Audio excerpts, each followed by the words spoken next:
자, 이제 네 번째 시간입니다. 살아있는 워십 라이프 내용입니다. 이전까지 예배 찬양과 소통이 이루기까지 예배의 근본적인 그 정의와 의미, 또 나에게 있어서 예배란 무엇인가, 또 내 삶의 현장에서 예배는 어떤 의미를 담고 있는가, 성경에서는 어떤 의미를 담아서 우리 삶의 의미에서는 어떻게 내가 고백하고 내가 행위하고 내가 나타낼 수 있을까, 이 부분을 함께 설명했습니다. 그리고 두 번째 타임에는 여러분들 아까 우리 예배의 메커니즘에 대해서 함께 나눴잖아요. 그러니까 펑션, 폼, 구조를 가지고 모든 예배들이 진행되고 있는데 그 중에서도 아주 중요한 부분이 뭐냐면 그리스도인들의 응답, 하나님과의 반응, 이런 수직적이고 이런 내용들이 관계적으로 이루어질 때 반드시 그 안에는 살아있는 고백들, 그리고 찬양, 감사, 간구, 그리고 찬양과 감사가 올려드릴 때 그때 아주 중요한 회복이 있다고 얘기를 드렸습니다. 이 네 가지 언어들을 통해서 예배 메커니즘이 일어나기 시작하고 그곳에 응답을 경험하게 되고 놀라운 영적인 감동과 감격을 경험하게 될 것이다. 자, 거기까지가 살아있는 예배, 실제와 그리고 사실 일상 속에서도 충분히 우리가 살아있는 예배에 대해서 의미를 의식하고 내 몸을 다소 조금 더 움직일 수 있는 환경, 내가 있는 처소, 내가 있는 환경, 내가 거한 가정, 내가 함께 드리고 있는 공동체에서 나 혼자만이 느껴질 수 있는 살아있는 예배에 대한 부분들을 함께 거론을 나눴습니다. 마지막 타임 살아있는 워십 라이프는 사실상 이 두 가지 내용을 다 집약을 해서 세 번째 타임에는 이제는 액션 하는 것입니다. 행하는 것입니다. 예배를 행한다는 말을 처음 들어보시죠? 하나님도 우리를 향해서 행하십니다. 역사를 행하시고 뜻을 행하시고 말씀을 주셔서 행하십니다. 그 행하심을 우리가 받음으로 말미암아 우리 또한 아까 예배 기능 중에 인도, 드림, 여러 가지 기능들이 있다고 말씀을 드렸어요. 그것이 펑션으로 이루어지고 있다. 그래서 이렇게 받았는데 받음으로 끝나는 게 아니라 우리도 예배를 통해 받은 우리들이 결국에는 어떻게 해야 합니까? 그것을 행해야 하는 것입니다. 나타내 보이는 것입니다. 드러내는 것입니다. 선포하는 것입니다. 그리고 외쳐보는 것입니다. 그리고는 손을 들어보는 것입니다. 이런 행하심에 대한 부분들이 살아있는 예배의 행동과 행위로 나타날 때 그때 진짜 살아있는 예배의 모습들을 발견하게 되죠. 여기 지금 PPT에 나온 그 예배의 장면은 찬양 사역자들만 모인 곳이었습니다. 찬양을 드리는 음반을 발매하고 또 찬송을 만들고 곡을 만들고, 그래서 우리 한국의 대부분 조금 알려진 많은 찬양 사역자들이 한 달에 한 번씩 모여 이렇게 예배 드리는 장면입니다. 하나님께 우리의 목소리를 드리고 찬양의 은사를 주셔서 찬양을 가지고 복음을 행하도록 주신 은혜를 감사하며 드리는, 한 달에 한 번씩 드리는 감사 예배입니다. 그때 예배 인도를 제가 직접 하고 이런 환경을 통해서 예배를 드릴 때 그들에게 함께 나눴습니다. 여러분 스스로조차 하나님께 드리는 행함의 시간이 없으면 나도 행하지 아니하는데 상대에게, 예배를 드리는 자들에게, 그리고 여러분들 찬양을 듣는 자들에게 행하세요, 예배를 해보세요라고 말할 수 있겠느냐라는 것입니다. 내가 하나님 앞에 행하지 아니하는데 행하지 않는 사람들 앞에서 행하라고 말하는 것은 거짓말하는 것입니다. 찬양은 정직함으로, 진실함으로 우리가 올려드리는 부분이 찬양이거든요. 그러다 보니 살아있는 예배의 생활을 하기 위해서는 끊임없이 우리도 행함이 있어야 되는 부분이 있습니다. 행하져야 한다. 그래서 우리 그 다음 PPT를 보면 이 행하지는 부분, 호흡이 있는 자마다 여호와를 찬양하라는 것은 호흡이 있는 동안 태어날 때부터 우리가 주님을 부르시는 그날까지 호흡을 다할 때까지 뭐 하라고 말씀하십니까? 시편의 전체 주제가 여호와를 찬양하라는 겁니다. 시편의 전체 주제가 여호와를 찬양하라는 것은 시편의 내용들을 보면 그 모든 인생의 생사고락이 나타나는 모습이 보입니다. 생사고락이. 얼마나 많은 인생의 내용들이 그 안에 담겨져 있습니까? 그 남겨진 인생 가운데 호흡이 있는 자마다 여호와를 찬양하라는 것입니다. 저는 그래서 시편에서 보는 이 찬양의 형태를 가지고 살아있는 예배 생활을 했으면 좋겠어요. 시편에는 살아있는 예배 생활이 얼마나 깊숙이 나온지 모릅니다. 얼마나 구체적으로 또 사실적으로 표현되고 있는지 몰라요. 그 생활을 해보자는 거죠. 저는 이 내용을 우리 교회 학교에서 뿐만 아니라 중고등부 청년부에게도 이 부분을 함께 나눈 적이 있습니다. 시편에서는 첫 번째 어떤 모습으로 표현하고 행하느냐 하면 음성으로 한다는 거죠. 음성으로 하는데 음성도 여러 가지 내용이 있습니다. 음성으로 표현하는데 그 음성은요, 첫 번째 입으로 표현한다는 겁니다. 시편 109편 30절을 보면 내가 입으로 여호와께 크게 감사하며 무리 중에서 찬송하리니, 내가 입으로 여호와께 크게 감사한다는 거예요. 내가 입으로 여호와께 크게 감사한다. 아까도 우리 말씀을 예배의 메커니즘, 예배의 드림에 있어서 가장 중요한 메커니즘에 그 속에 하나의 언어가 뭐라고요? 찬양의 언어도 있지만 감사의 언어도 있다라고 얘기했습니다. 감사의 언어. 감사를 올려드렸더니 감사의 찬양을 통해서 하나님 우리에게 반응하시고 역사하시고 만나주시고 보호하시고 인도하시고 복 주시고 참 여러 내용들이 우리에게 함께 하신다는 것을 보여줄 수 있어요.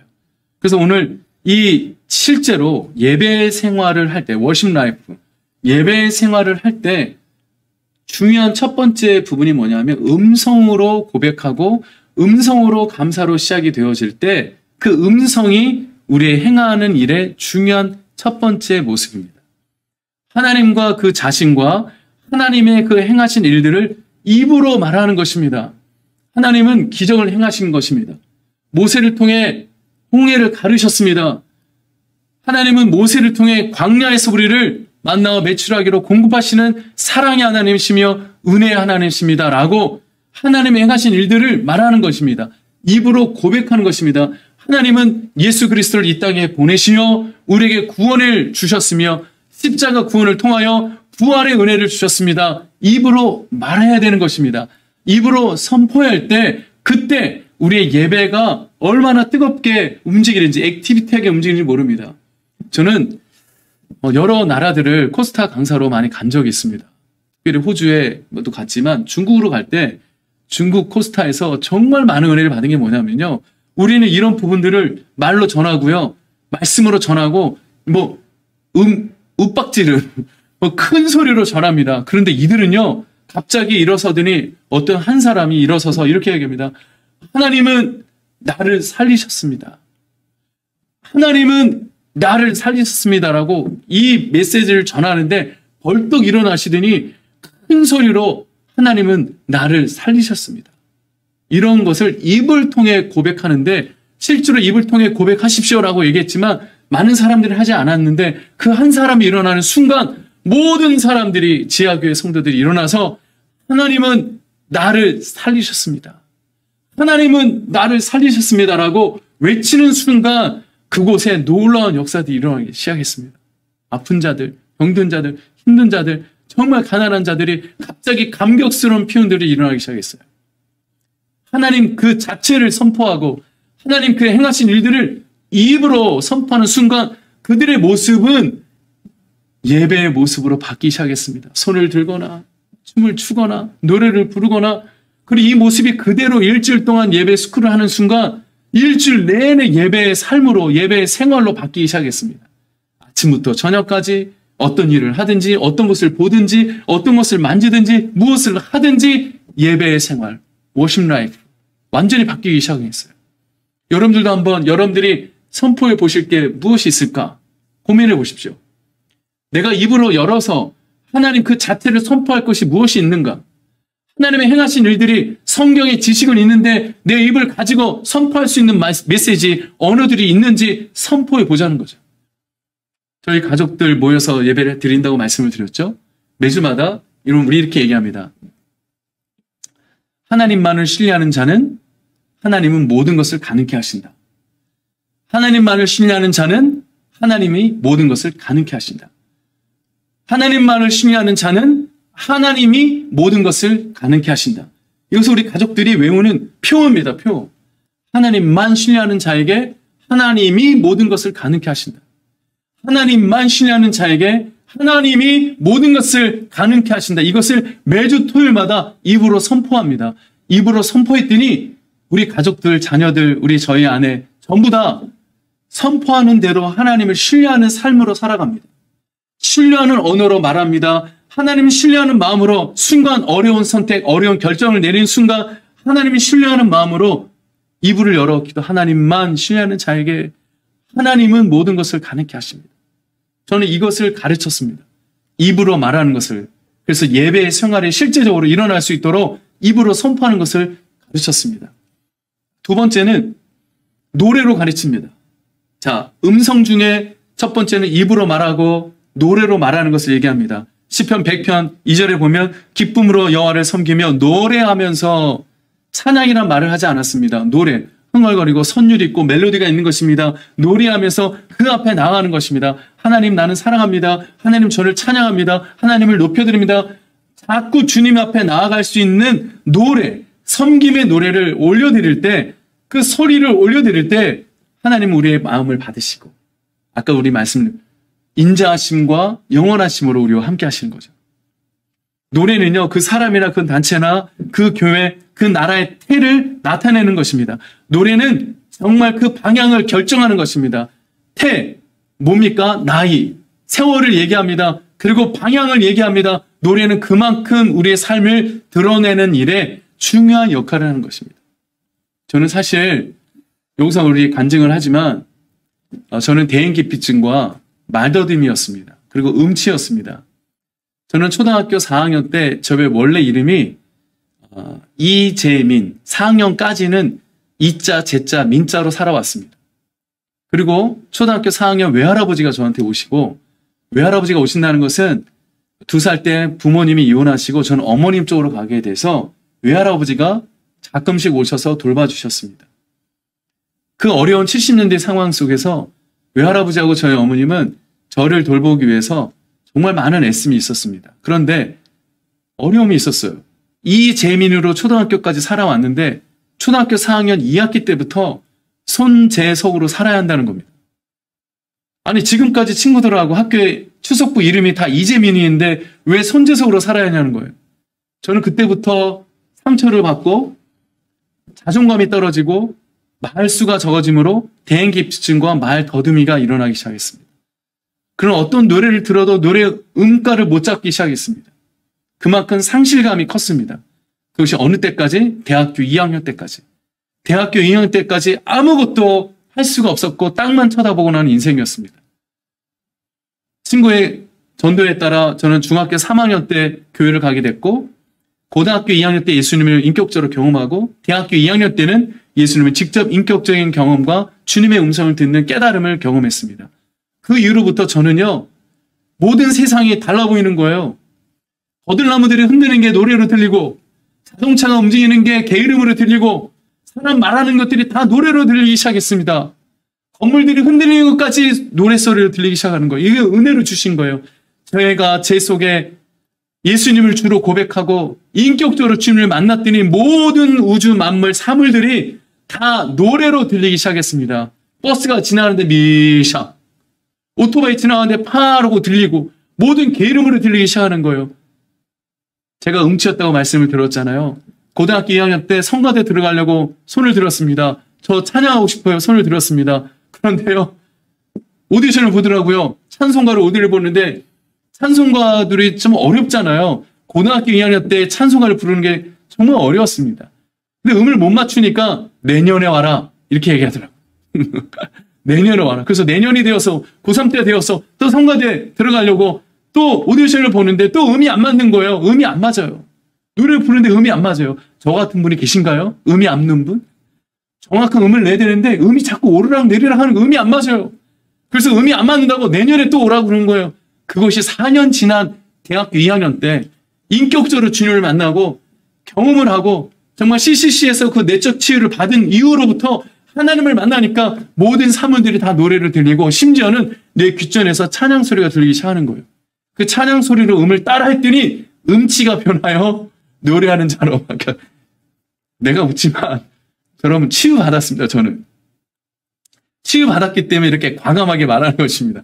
여러분 우리 많은 사람들이 음치 분들이 많이 계시다고 하는데 저도 음치였기 때문에 이렇게 노래하고 찬양하는 것에 하나님께 다 드리고 있는 거예요. 하나님이 고쳐주셨기 때문에. 그때부터 성가대를 딱 듣는 순간 그렇게 아름답던 성가대 찬양들이 음이 틀린 것이 들리는 거예요. 그래서 제가 손을 들었습니다. 지휘자님, 음이 틀렸으니 내가 한번 불러볼게요. 라고 그때 부르는 찬양이 박종호 씨의 그때 음반, 찬양해 모든 나라들아 찬양해 해와 달아 아멘 하고 제가 뒤에서 크게 불렀습니다. 그랬더니 그때 저를 부르시더니 너 오늘부터 솔리스트해. 와, 소리가 안 들리네요. 저는 솔리스트 안 하고 담임 목사님 찾아가서 중고등부 학생들이 찬양을 했으면 좋겠는데 제가 청년부니까 제가 중고등부 아이들 지휘자가 되어서 찬양하도록 돕겠습니다. 라고 자원해서 찬양 사역을 하기 시작했습니다. 그것이 저희 찬양의 첫 번째 시작이었습니다. 제 입술로 노래를 하고 하나님의 감사로 노래를 드렸더니 모든 사물들이 다 노래로 들리기 시작하는 거예요. 다 선율로 들리기 시작하는, 멜로디로 음가로 들리기 시작하는 거예요. 저는 그래서 이 노래로라는 단어가 얼마나 실감나게 들리는지 모릅니다. 그 노래가 지금까지 곡을 만들고 찬양사를 하게 되고 또 예배 인도를 하게 되고 하나님을 높여드리는 찬양을 지금까지도 하고 있다는 거죠. 입으로, 음성으로. 첫 번째 음성으로 할 때는 입으로 말하고 노래로 말하고 세 번째는 소리를 지르는 것입니다. 큰 소리로 외쳐보는 것입니다. 여러분 소리 질러본 적 있으십니까? 너희 의인들아 여호와를 기뻐하며 즐거이 외칠지어다. 마음이 정직한 너희들아 다 즐거이 외칠지어다. 우리 속에서 정직한 영으로 새롭게 하신 여호와 하나님의 그 자체와 그 행하신 일들을 큰 소리로 외쳐보셨냐는 거죠. 큰 소리로. 여러분 외칠 수 있는 여러 가지 의미들이 있습니다. 나를 거듭나게 하신 여러 가지 의미들, 감사들, 변화들 얼마나 많이 외칠 것이 있습니까? 제가 단기 선교를 다녀올 때 베트남과 캄보디아 단기 선교를 간 적이 있습니다. 단기 선교를 갔다 오면서 그 속에서 단기 선교를 하기 위해서 먼저 우리 CCC 우리 간사장님들과 뜨겁게 기도를 준비를 할 때 우리 크게 외쳤습니다. 하나님이 직접 일하실 것입니다. 다른 단기 선교는 미리 다 준비하고 계획하고 누구를 만나고 버스를 준비하고 뭐 했는데 이 CCC 단기 선교는요 그런 것이 아니었습니다. 하나님이 인도하신 대로 가는 것입니다. 하나님이 인도하신 대로 가다 보니까 만날 수 없는 사람도 만나게 되고 가보지 못하는 환경도 가야 되는 환경이 있었더라고요. 그러다 보니까 너무 힘겨운 순간이 많았습니다. 그 힘겨운 순간에 우리가 외칠 것은 하나님 갈 길을 보여주세요라고 하는 큰 외침을 매 기도의 시간 때마다 간사님과 우리 팀원들과 같이 기도하는 시간이었습니다. 하나님 갈 길을 보여주세요.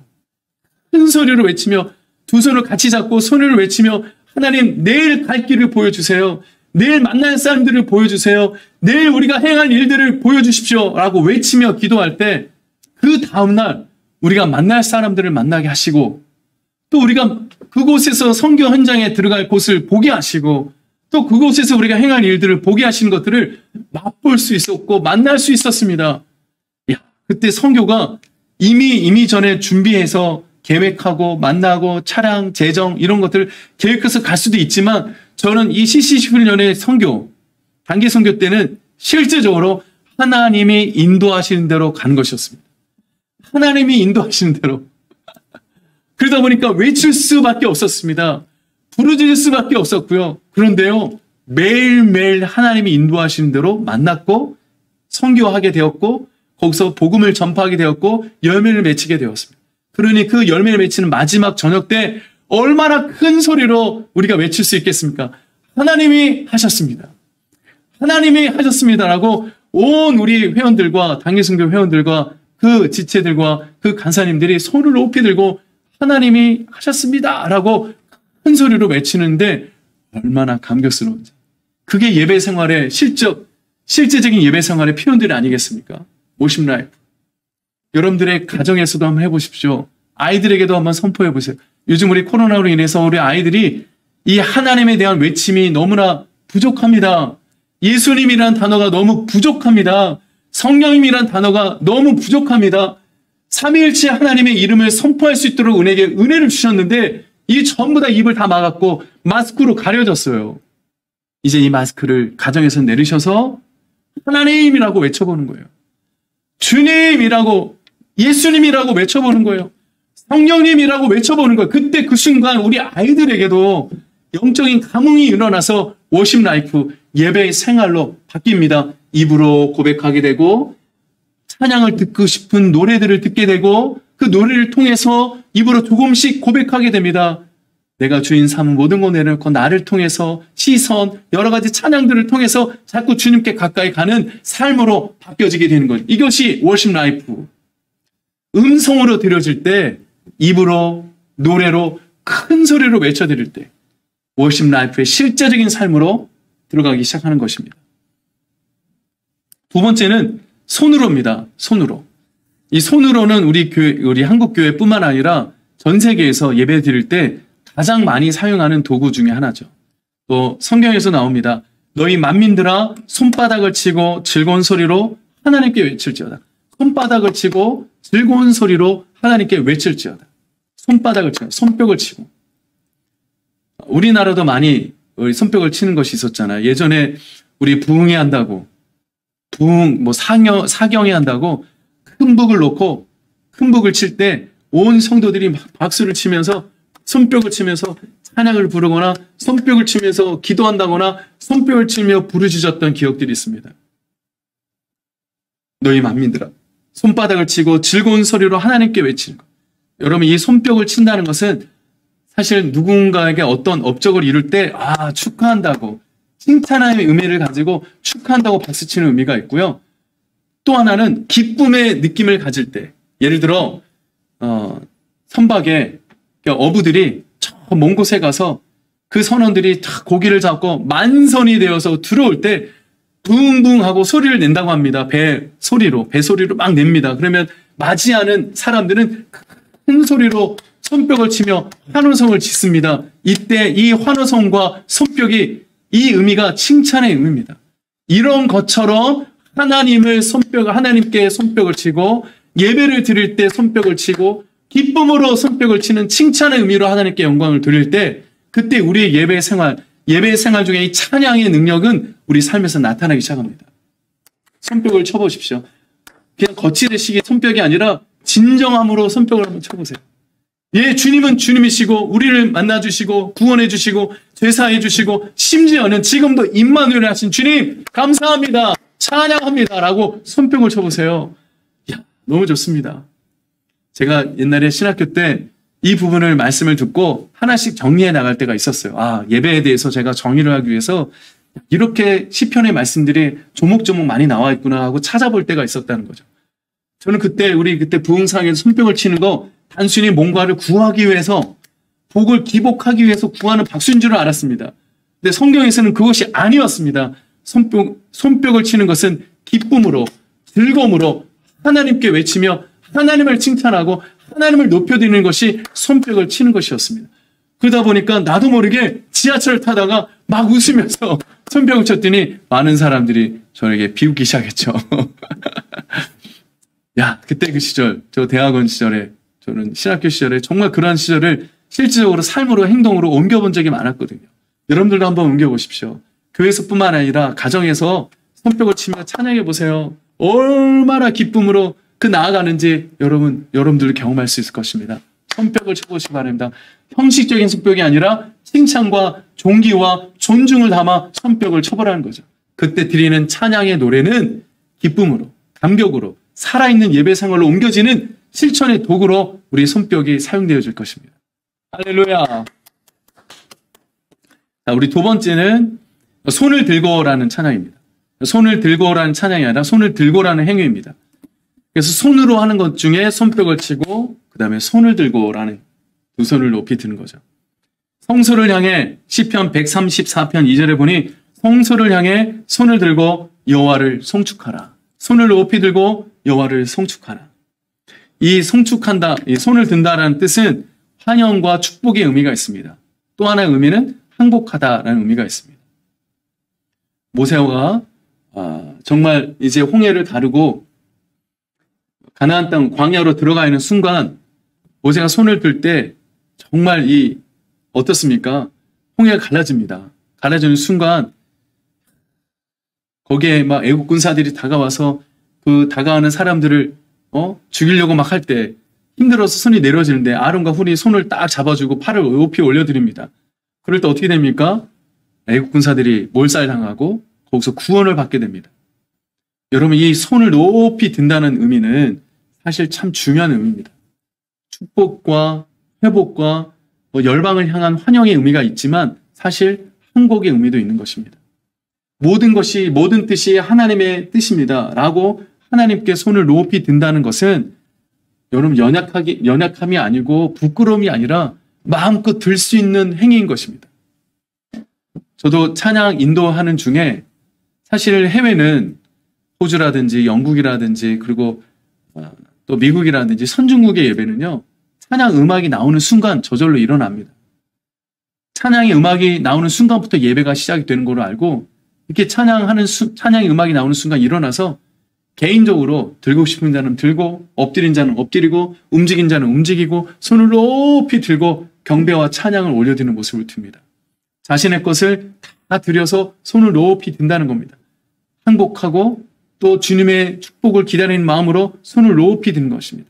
하나님의 뜻대로 제가 나아가겠습니다. 항복의 의미를 가지고 손을 높이 드는 것입니다.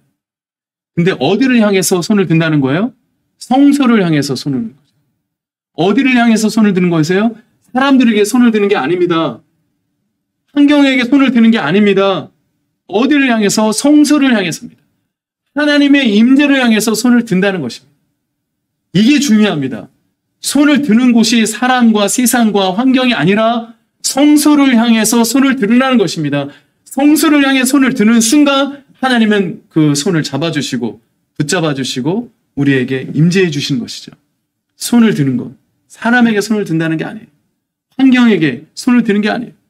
오늘 말씀대로 성소를 향해 손을 들 때 여러분 이 성소를 향해 손을 드는 연습을 매일매일 여러분들의 에브리데이 매일매일 날마다 여러분들의 삶에서 한번 하나님께 손을 높이 들어보세요. 그래서 저희 가정들 집으로 들어올 때 이렇게 얘기를 하라고 제가 얘기했어요. 뭐라고 얘기냐면 저부터 얘기했습니다. 하나님 손 목사 왔어요. 이렇게 하고 들어오라. 하나님 저 강윤정 왔어요. 이렇게 얘기하라. 주님 저 재석이 왔어요. 주님 하영이 왔어요. 라고 성령님 예준이 왔어요. 여진이 왔어요. 라고 얘기하라. 그리고 들어올 때 손을 잠깐 들고 3초 기도하고 들어오라. 지치죠. 막 지친 몸으로 와서 피곤한 몸으로 와서 학교 갔다가 들어오는 순간 얼마나 힘들어요. 어느 땐 까먹을 수도 있어요. 근데 저부터 하다 보니까 우리 아이들이 당연한 듯이 자신의 이름을 드러내면서 하나님 하영이 왔어요. 하나님 예수님 여진이 왔어요. 예준이 왔어요. 강윤정 왔어요. 손목사 왔어요. 손재석 왔어요. 라고 고백을 하고 손을 들고 3초 기도하고 들어오는데 이 가정이 달리 보이는 거예요. 어려운 일도 내가 할게요. 우리 아이들이 그렇게 변하기 시작했어요. 그거 제가 하겠습니다. 그건 너무 어려운데 누가 해줄래? 하면 누군가가 다 상원에서 하기 시작하는 거예요. 집안일도. 예전에는 엄마 혼자 다 하는 일이었는데 지금은 모두 다 같이 하는 일입니다. 이게 너무 중요한 것이었어요.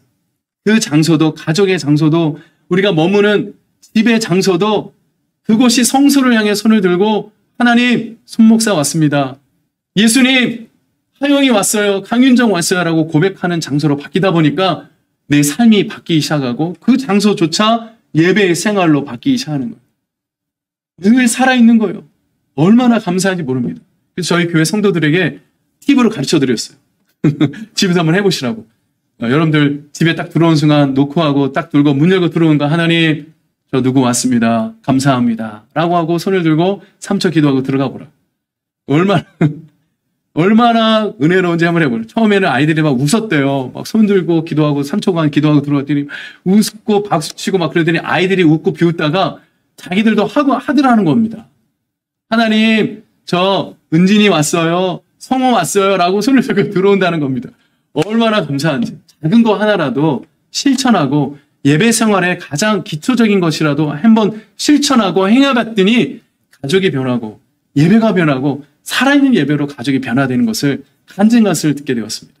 여러분 손을 드는 것은 사람에게 손을 드는 게 아닙니다. 환경과 건물에게 손을 드는 게 아닙니다. 성소를 향하여 하나님의 임재를 향하여 손을 들 수 있는 여러분들의 두 손, 두 팔이 되시기를 바랍니다. 네. 손으로 드는 거, 그 다음 PPT로 넘겨보면요. 손으로 할 수 있는 것 중에 악기입니다. 악기. 악기는요. 시편 150편 3절과 6절에 아주 자세하게 나와 있습니다.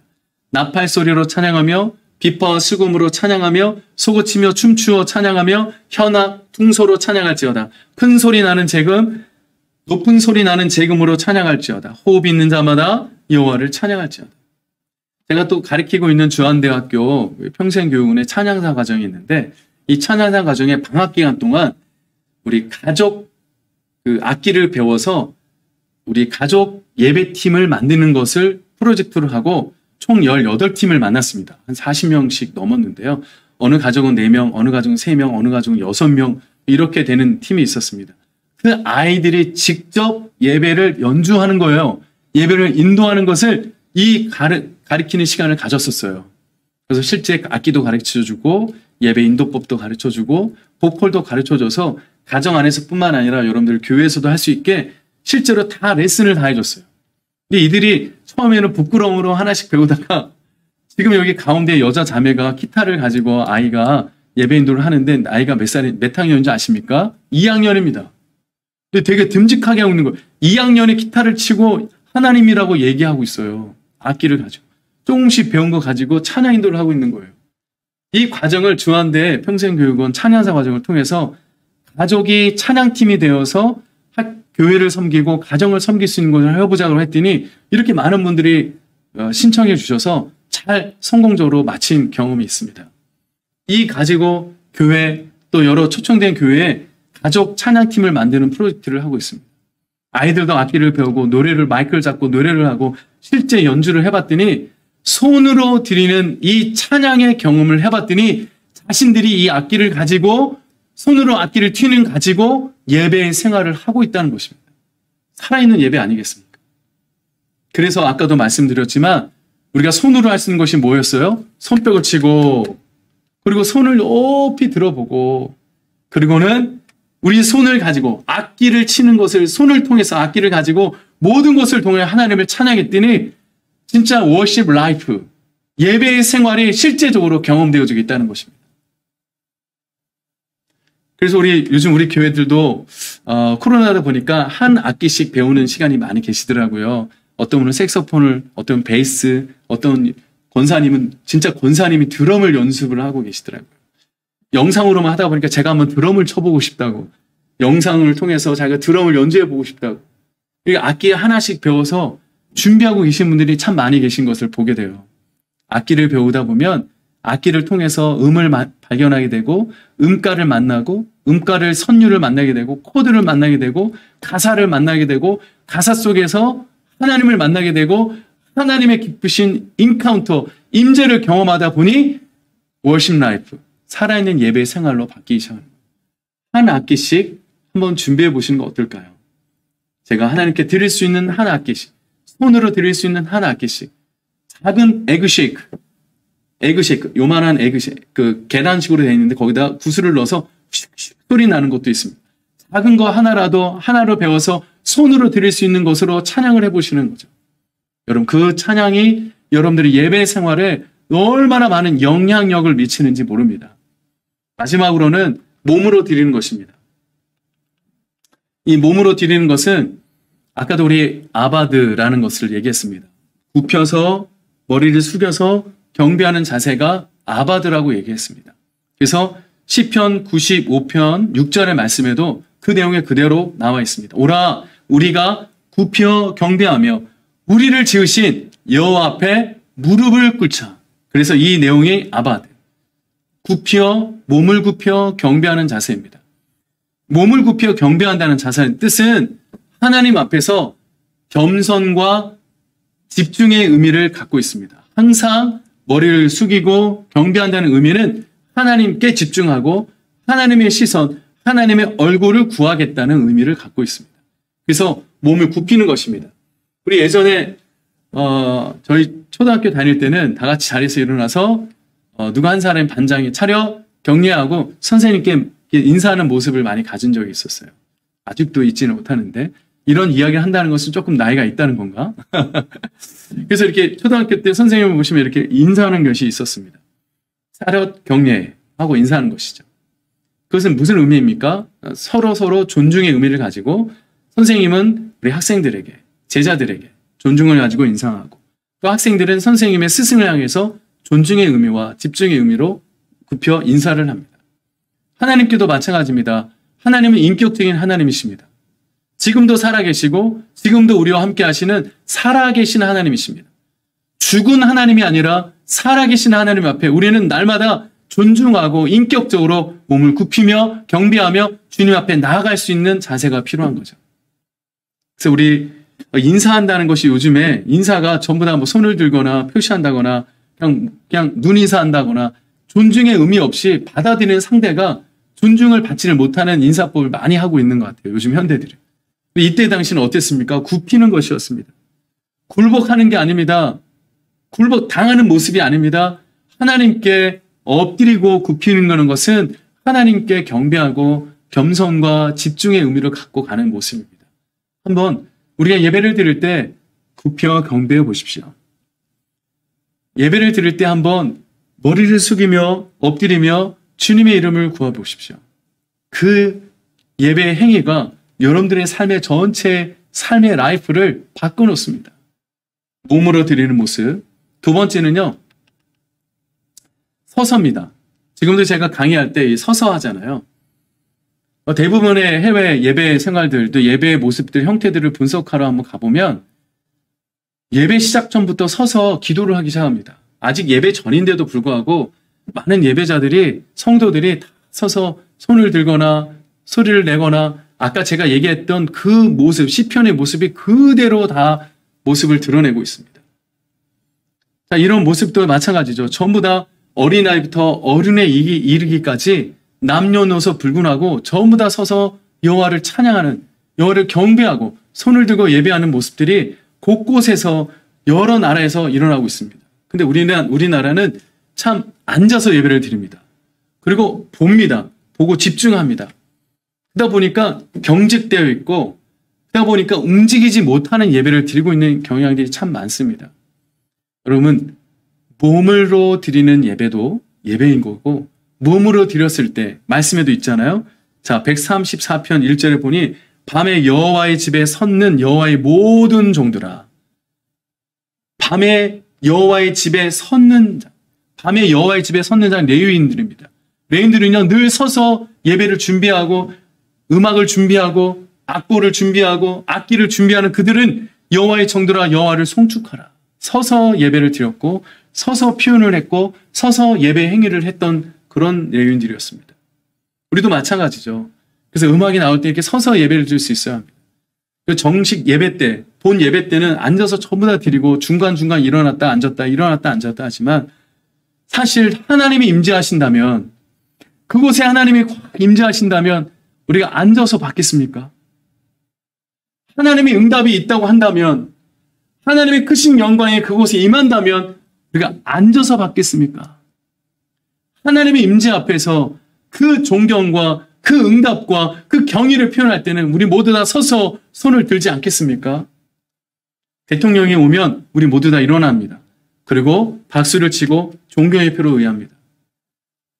우리 하나님은 대통령보다 더 높으시고 더 위대하시고 더 만물을 창조하신 창조주 하나님이십니다. 그분이 우리 예배 가운데 임재하신다면 여러분들의 삶의 라이프에 임재하고 계시다면 우린 기꺼이 서서 노래할 수 있고 우리 서서 하나님의 이름을 높이는 찬양을 드릴 수 있는 것이죠. 그래서 우리 몸으로 드리는 것, 서서 드리는 것, 몸으로 드리는 것 중에 굽혀 경배할 수 있는 것, 서서 드리는 것 여러분 해보시기 바랍니다. 여러분들의 예배 생활이 달라질 것입니다. 마지막으로 춤을 추며 합니다. 어떻게 춤을 출 수 있나요? 라고 얘기하지만 주일학교 아이들의 예배들을 보면 전부 다 손뼉을 치고 춤을 추며 예배를 드리는 모습이 코로나 전까지 저희 교회는 있었습니다. 모든 교회들은 율동이 많았습니다. 춤을 추었습니다. 근데 성경적입니다. 149편 3절에 보니 춤추며 그의 이름을 찬양하며 소고와 수금으로 찬양할지어다. 소고와 수금으로 찬양할지어다. 시편 30편 11절을 보면 주께서 나의 슬픔을 변하여 춤이 되게 하시며 나의 슬픔을 변하며 춤이 되게 하시며 라고 얘기합니다. 춤을 추는 거 욕망에서 정욕에서 나오는 춤이 아니라 하나님의 영적으로 내 속에서 나오는 춤이 있다는 겁니다. 몸의 움직임 같은 게 있다는 것이죠. 그 이름을 말하는데 몸의 움직임이 나온다는 것이죠. 어느 때는 격한 움직임, 어느 때는 소극적인 움직임, 어느 때는 움직이지 않고 서서히 움직임, 전부 다 춤을 추는 것입니다. 소고와 수금에 맞추어 찬양할 때 점점 나오는 이 움직임이 바로 춤을 추며라고 나오는 것이죠. 얼마나 많은 춤을 추며 우리 함께 손뼉을 치고 서서 예배를 드리고 함께 움직이며 함께 몸짓을 하며 이런 행동이 얼마나 많았었습니까? 그때 그 모습을 보고 많은 분들이 생각했잖아요. 야, 생동감 있는 예배, 살아있는 예배, 영감이 있는 예배, 야, 여기 생명력 있는 예배다라고 다들 말씀을 하셨을 것입니다. 근데 말씀만 하시지 내가 해보지 못했잖아요. 내가 해보는 거예요. 저희들이 직접 해봐야 되는 거예요. 여러분 어떠세요? 내가 직접 해볼 때, 그 표현들을 직접 해볼 때 내가 살아있는 예배 생활을 할 수 있는 것입니다. 여러분 직접 해보시기 바랍니다. 첫 번째 음성으로, 두 번째 손으로, 세 번째 몸으로. 여러분 음성으로 할 때는 어떻게 하라고요? 의비로 선포, 외치라는 거죠. 노래로, 큰 소리로 외쳐보는 거예요. 그리고 손으로 할 때는 직접 손뼉을 쳐보는 겁니다. 손을 들어보기도 하고 내가 손을 가지고 악기를 연주해보기도 하고 여러분 해보십시오. 워십 라이프가 내 삶의 현장에서 어떻게 나타나는지. 저는 우리 목사님들이 모인 곳에 예배팀이 있습니다. 목사님, 전도사님으로 구성된 예배팀이 있는데 뉴마 워십이라고 있습니다. 다 목사님들이에요. 교육자들이에요. 그들은 각 교회에 가서 또 예배를 인도하는 사람들입니다. 근데 그곳에는 같이 일어나서 손뼉도 치고 악기도 연주하고 소리도 질러보고 손을 들어보는 예배자들로 구성되어 있는 게 우리 목사님들이 계십니다. 얼마나 감사하지 않습니까? 목사님들이 직접 악기를 연주하고 손도 들어보고 손뼉을 쳐볼 때 그때 본인들의 예배 경험이 본인의 개인의 예배 워십 라이프, 예배 생활뿐만 아니라 공동체 예배까지도 흘러가서 거기 예배가, 그곳의 예배가 살아있는 예배로 바뀌는 아주 예배의 본질의 시작이 목사님들로부터 시작이 되었어요. 한번 해보시는 것은 어떠십니까? 세 번째는 어때요? 몸으로. 자, 음성, 손, 몸. 우리가 할 수 있는 전인적인 모습들을 다 드러내는 거잖아요. 존경과 존중을 드러내는 굽혀 경배하는 모습, 서서 찬양하고 존경의 표를 드러내는 모습, 춤을 추며 경배하고 경의로 드리는 움직임의 행위적인 모습. 이것은 전부 다 호흡이 있는 자마다 여호와를 찬양하는 의미에서 살아있는 워십 라이프. 이것은 어떤 방식이 아니었습니다. 세상적인 어떤 도구가 아니었습니다. 성경적으로도만 해도 워십 라이프. 삶이, 예배가 정말 회복되는 모습들을 발견하게 됩니다. 지금까지 세 가지 모습으로 함께 나눴습니다. 예배의 찬양과 소통의 개념으로 함께 나눴으며 예배의 의미들, 또 예배가 갖고 있는 나만의 언어들, 그리고 예배를 그 언어를 통해서 내가 가지고 있는 성경적인 마음들, 또 우리가 갖고 있는 영성적인 부분들을 함께 배웠어요. 그리고 실제적으로 그런 부분에서 실제 예배로 들어갔을 때 그곳에서 이루어지는 구조와 또 펑션, 구조와 그리고 폼, 형식들이 나를 다 이렇게 휘감고 돌고 있거든요. 거기에는 음악이 있고 모습이 있고 그리고 십자가가 보이고 좌석이 있고 사람들, 성도들이 가득 차 있는 모습들. 자, 이런 예배 폼과 예배 펑션 중에 이런 구조들이 일어나서 나중에는 예배 메커니즘을 만든다는 거였어요. 예배 메커니즘의 핵심적인 네 가지의 표현들이 있는데 그것이 찬양, 감사, 그리고 간구, 기도라고 얘기를 했습니다. 이 부분이 함께 일어날 때 그때 예배 메커니즘 속에 하나님은 임재하시고 역사하신다. 그리고 마지막 오늘 세 번째 살아있는 예배 생활을 하기 위해서 실질적으로 우리가 할 수 있는 게 무엇일까? 이것을 하기 위해서 우리 교육자들도 악기를 배우고 이 성경대로 한번 손을 들어보기도 하고 몸을 움직여 보기도 하고 이런 모습들을 살아있는 예배를 만들기 위해서 생명력 있는 예배를 진행해 보기 위해서 그 이 생명력 있는 예배를 성도들이 또 생명의 삶으로 생명력 있는 예배 생활로 가기 위해서 공동체가 끊임없는 변화를 갖기 위한 노력입니다. 행위입니다. 그런 모습을 제가 이렇게 성경적으로 1, 2, 3로 표현을 해봤습니다. 여러분들은 어떻게 강의를 들었는지 몰라도 여러분들에게 도움이 되었으면 좋겠고, 실질적인 부분들, 사실 큐시트를 짜거나 찬양 선곡을 하거나, 이것은 방법론적인데 사실 찬양 선곡도 큐시트를 짜는 것도 정말 하나님의 근본적인 본질적인 예배에 대한 이해와 그 모습을 정확하게 이해하지 못하면 노래 선곡밖에 되지 않기 때문에 이 부분부터 먼저 거론하여 1, 2, 3를 함께 강의하게 되었습니다. 다음 기회에 좀 더 실질적인 부분들을 연이어서 할 수 있는 기회가 있다면 그 부분에 있어서 찬양 선교, 또 예배 인도자의 멘트 사용법, 그리고 큐시트를 직접 보여드려서 이런 큐시트를 준비할 때 어떤 준비를 하는지, 이런 부분들을 좀 더 실질적인 부분들을 나눠보도록 합니다. 3시간 동안 우리 한미준 온라인 스쿨 함께해 주셔서 너무 감사하고요.